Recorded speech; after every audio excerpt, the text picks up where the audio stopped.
بسم الله الرحمن الرحيم الف لام ميم ذلك الكتاب لا ريب فيه هدى للمتقين الذين يؤمنون بالغيب ويقيمون الصلاة ومما رزقناهم ينفقون والذين يؤمنون بما أنزل إليك وما أنزل من قبلك وبالآخرة هم يوقنون أولئك على هدى من ربهم وأولئك هم المفلحون اللهم صل على سيدنا محمد وعلى آل سيدنا محمد وبارك وسلم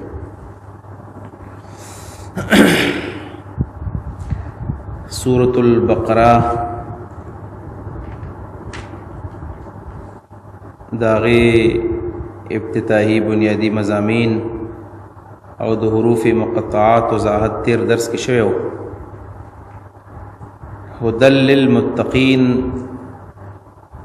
چې دا قرآن مجید د متقیانو د پاره هدایت ته دا خبر شروع وا.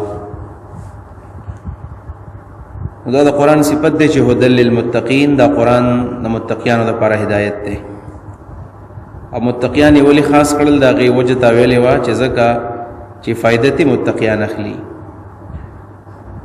اسه د قرآن په علم یوازې کار نه کیږي چې د قرآن علم د سرشتہ معلومات د تډیر زیات دي او د قرآن مقصد او د قرآن عظمت او هغه د ځل کې نشته قرآن د ایمان نشته او دا قرآن ته بیا هدایت نه کوي. لکه دا مستشرقین د قرآن تفسیرونه کړی دي او یاد کړیم دي او ځانم په پوهه کړی د ډیر داسې خلک چې غیر مسلم دي هغه په قرآن باندې خپوهيږي او ایمان په نشته دي نو هغه ته دا هدایت نه دی.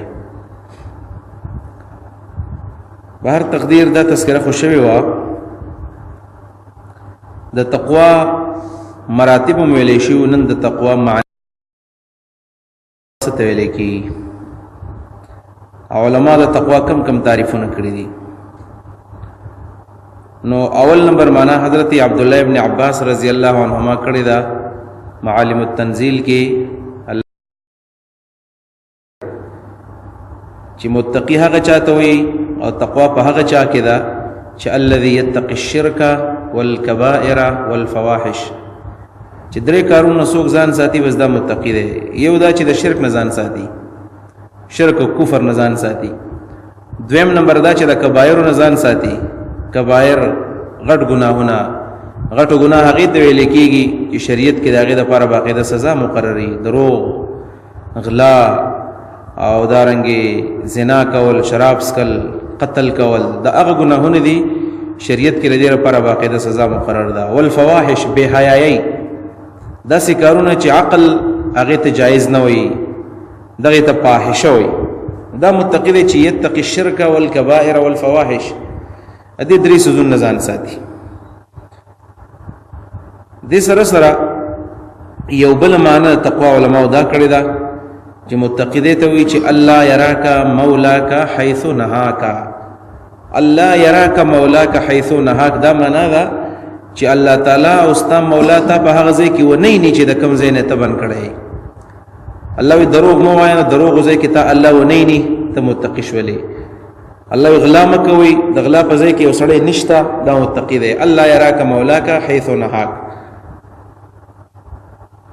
او ورسره روح المعانی کی آلوسی رحمه الله دا معنا کړی دا چې ولا يفقدك حيث امرك، ولا يفقدك حيث امرك، چې الله تعالی ته د کمکار حکم کړی دی نو پاغي کې د تا چرتا ورک ونمومي. یعنی الله وی منس کوانو چې منس کې ورک نشي، رمضان روزه راشي د رمضان روزه کو ورک نشي، دته ویل کېږي متقی. دا متقی دی. هدى للمتقین کې دا ټول معنی په ملحوظ نظر ساتي. دې سره سره یو بل معنا حضرت علی رضی الله عنه نقل له تفسیر خازن کې دا غي ذکر دی چې تقوا څه ته وایي؟ وایي ترک الاصرار علی المعصیه. ګوره دا د مسلمان تعریف نه دی چې ګناه به نه کړي، ګناه خو د مسلمان نه به کېږي، دا خو صرف انبیا دي چې ګناهونه نه پاک دي. خو دې ته تقوا ویل کېږي چې ترک الاصرار علی المعصیه، ترک الاصرار علی المعصیه، یعنی اصرار او همیشواله په ګناه باندې چې پرې دی، یعنی همیشه ګناه نه کوي. یو خو ګناه وشوله توبه دې ویستله، خو دې سره سره یو ګناه ده او په هغې باندې ته اصرار نه کوي، بار بار نه کوي، یو پیر وشوله توبه دې ویستله، بس دا متقي. ترک الاصرار علی المعصیه. او وسره ترک الاغترار بالطاعه، دا ډېره ښکلې معنا ده. ترک الاغترار بالطاعه، اغترار معنا دوکه کېدل، چې په خپل نیک عمل باندې دوکه چېرته نه شي.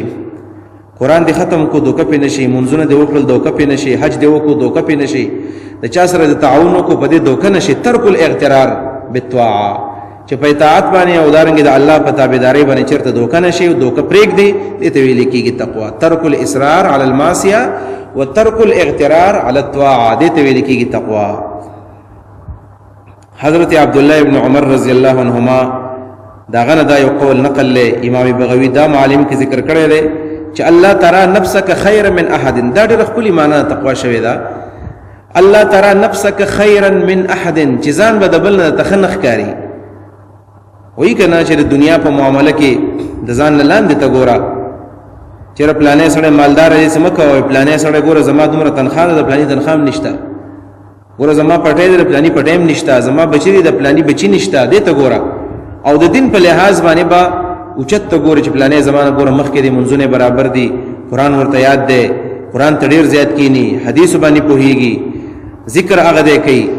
نو الله تعالی نفسک خیر من احد، دا معنا ده چې ځان به د بل نه کمزوری ګڼي او کوشش به کوي چې زه ځان ته به ښه نه وی بل ښه دی، ځان ته به ښه نه وی، ځان ته به لاندې ګمان کوي، لاندې نظر به ځان ته کوي. او که ځان ته یې ګوته ونیوله بیا سړی تباه او بربادېږي. دې ته ریا ویلی کېږي بیا، او ریا خو د شرک قسم دی.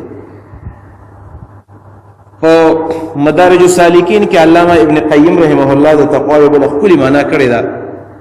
هغه وایي تقوا څه ته وایي؟ وایي ان تعمل بطاعت الله،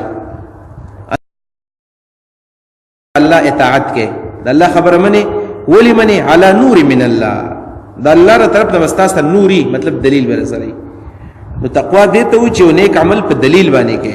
ان تعمل بطاعت الله علی نور من الله، د الله اطاعت کې خود الله د طرف نه رس دلیل شته، به دلیل نه کې کارو. او بل پکې دا هم یاد ساته چې ترجو ثواب الله، دا کار چې کینو په دې به د الله نه ثواب امید هم ساتي چې په دې باندې الله تعالی اجر راکړي. دا تقوا ده. او دویم جانب هغه دا ذکر کړی دی چې ان تترک معصیت الله، چې د الله نه فرمانی به پرېږدي خو علی نور من الله، دا به مساسره دلیلی. ته به دې کې ګناه ده، ولې ګناه ده؟ ځکه الله ورته ګناه ویلې ده، رسول ورته ګناه ویلې ده، قرآن ورته ویلې ده، شریعت ورته ویلې ده. نو ان تترک معصیت الله، ان تترک معصیت الله علی نور من الله. او وسره بدایي چې وتخاف عقاب الله، د الله د سزا نه بیریږي، کدا عمل مو کو الله ورله سزا راکړي. ابن قیم صرف دا معنا کړل. دا ټولې معنی چې راجمع کړي دي ته ویل کېږي تقوا. دا مختلفې معنی علماو کړي دي. دې سره سره هدل للمتقین، د تقوا معنی په قرآن کې کمی ذکر شوی دي. تقوا په قرآن کې په کمو معنو باندې په مختلفو آیتونو کې استعمال شوی دي. آیات ساته اول نمبر تقوا په قرآن کې د توحید د کلمې په معنا باندې هم استعمال شوی ده. قرآن مجید کې وراشي ذکر د تقوا وی، مراد به داغې نه کلمت التوحید، لکه سورۃ فتح کې وراشي والزمهم کلمت التقوا، الله لازم وساتل د توحید د کلمې. ګور د تقوا معنا موږ توحید وکړل، نو د تقوا معنا توحید. والزمهم کلمت التقوا، الله لازم د توحید د کلمې وساتل. یو سورۃ فتح کې بدایت مبارک راشي، آیت نمبر 26، سورۃ الفتح آیت نمبر 26. دویم نمبر تقوا په قرآن کې سورۃ الاعراف کې آیت نمبر 96 کې وراشي د توبې په معنا به هم استعمال شوی ده. تقوا بمعنى التوبه. القرى آمنوا واتقوا ولو ان اهل القرى کچر ددا کلیوال آمنوا ایمان راوړل واتقوا توبه استلوي. وردل ته تقوا توبه په معنا باندې تقوا توبه ته وي. دریم بقره آیت نمبر 198 کې وراشي چې دا الله حکم منلو ته هم تقوا ویل شوی دا. طاعت الحکم او طاعت الاحکام ته هم تقوا ویل کیږي. لکه رابش واتقون یا اولی الالباب، واتقون یا اولی الالباب، اے عقل والا خلقو زمان ویرگی، یعنی زما حکم نو منئی، واتقونی زما حکم نو منئی، یا اولی الالباب، اے عقل والا خلقو. نو دا درم نمبر شو. سلورم نمبر په قرآن مجید کې تقوا د اخلاص په معنا باندې هم استعمال شوی دا. اخلاص لکه سورۃ حج آیت نمبر 32 کې براشي لن ينال الله لحومها ولا دماؤها ولكن يناله التقوى منكم. الله تغوخی نرسیگی او نه الله توی نرسیگی د قربانی د ساری، ولكن يناله التقوى منكم، لیکن الله دستاسو اخلاص رسیگی. دلته تقوا د اخلاص په معنا باندې استعمال شوی دا. پنځم نمبر تقوا د خوف او د خشیت او د یری په معنا باندې قران کې استعمال شوی دا. لکه سورۃ بقره کې بدا مبارک آیت راشي واتقوا يوما لا تجزي نفس عن نفس شيئا، واتقوا ويرګي یوما د اغرض د عذاب نه لا تجزي نفس عن نفس شيئا، چې انسان د بل انسان په کار باندې ناراضي دا ورځ نه ګوري ويرګي روانه د سخت ورځ دا د یری په معنا باندې استعمال شو. او د دې سره سره په قران مجید کې دا اخر شپږم نمبر د تقوا معنا راغلی دا ترک المنهیات، چې د کوم سنه الله من کړي او هغه پرېږ دي، دا هم تقوا ده. لکه یا ایها الذین آمنوا اتقوا الله وابتغوا الیه الوسیله، دې آیت الوسیله و آیت نمبر 35 د مائده د مشهور آیت ته. یا ایها الذین آمنوا ای مسلمانانو اتقوا الله، د الله نه ویریږئ، یعنی کوم سيزونه چې الله تعالی من کړي هغه مکوئ. وابتغوا الیه الوسیله، الله ته ګوره قربت او نږدېواله ولټوئ. دا تقوا مصداقونه تقوا معنی وي، یو تقوا تعریفونه او بل تقوا معنی په قران مجید کې. د دې معنو او د دې تعریفونو خلاصم دا ده چې متقی انسان دې ته یو کوم چې موږ د دې دا مراتب بیان کړل چې د وړو کې ګناه نه ځان ساتل او د غټي ګناه نه ځان ساتل دې ته اصل کې تقوا وایي. دی روح المعانی کې علامہ آلوسی او په دې تفسیر ابن کثیر کې حافظ عماد الدین ابن کثیر یو شعر ذکر کړی دی، ډېر زیات مفید شعر دی. هغه وروي خل الذنوب صغيرها وكبيرها ذاك التقى، خل الذنوب صغيرها وكبيرها ذاك التقى، وړ ګنام پرېګ دوا غټ ګنام پرېګ دوا دغه ته تقوا ویل کیږي. خل الذنوب صغيرها وكبيرها ذاك التقى. بیا وی وصنع كماش فوق ارض الشوك يحذر ما يرى، وصنع كماش د اغیت لون کی پشان کار وکا فوق ارض الشوك چې دغنی پزمکه باندې روانه ده. دسی سړی د لون کې دی چې زمکه د پغی غنی دی، دغنو په دلار باندې او دغنو په زمکه خلق څنګه يحذر ما يرى، یریږي د اغیغنو نه چې کوم د پسترګو باندې راځي. سړی چې کله په یو د زمکه باندې روانه چې باغې کې غنی پرتی وي، باغې کې کانټې پرتی وي، نو کله غنه ته ګوري او دغه نخ په بل ز تکدي بیا مخ کې ګوري او دغه نه ځان بچ کی.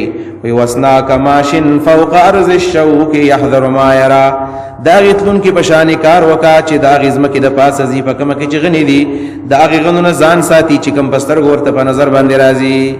او بیا وی لا تحقرن صغيرة ان الجبال من الحصوى، لا تحقرن صغيرة وړو کې ګناه ته ګوره سپک مګورا، ان الجبال من الحصوى دا غرونه وی ګوره د وړو کاڼو جوړ شوی دي، دا غرونه د وړو کاڼو جوړیږي، نو وړو کې ګناه ته سپک مګورا.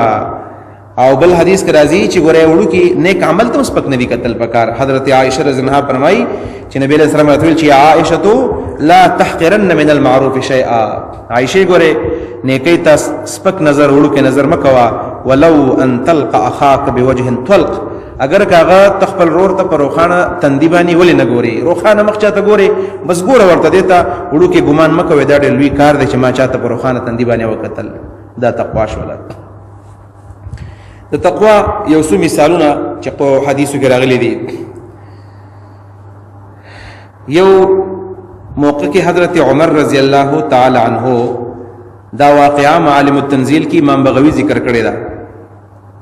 حضرت عمر سے د کعب الاحبار نه تپوسو او دا تپوس د سیدنا ابو هريره رضی الله عنه نه هم شوه دی. د دوانو نه د تپوس شوه دی، دوانو د یو جواب ورکړی دی. حضرت عمر د کعب نه تپوسو کو مت تقوا یا کعب، کعب تقوا څه ته وي؟ پوهیږي تقوا په مقصد باندې؟ تقوا په مقصد باندې ما پوهېږه. نو حضرت کعب ورته ویل عمر صاحب ته وایي هل اخذت طریقا ذا شوک؟ عمر صاحب چېرته د غنو په لاره باندې تللی؟ سړی په یو غنو په لار باندې ځي، ته تللی چېرته؟ نو حضرت عمر وایي نعم او تللی مه پې.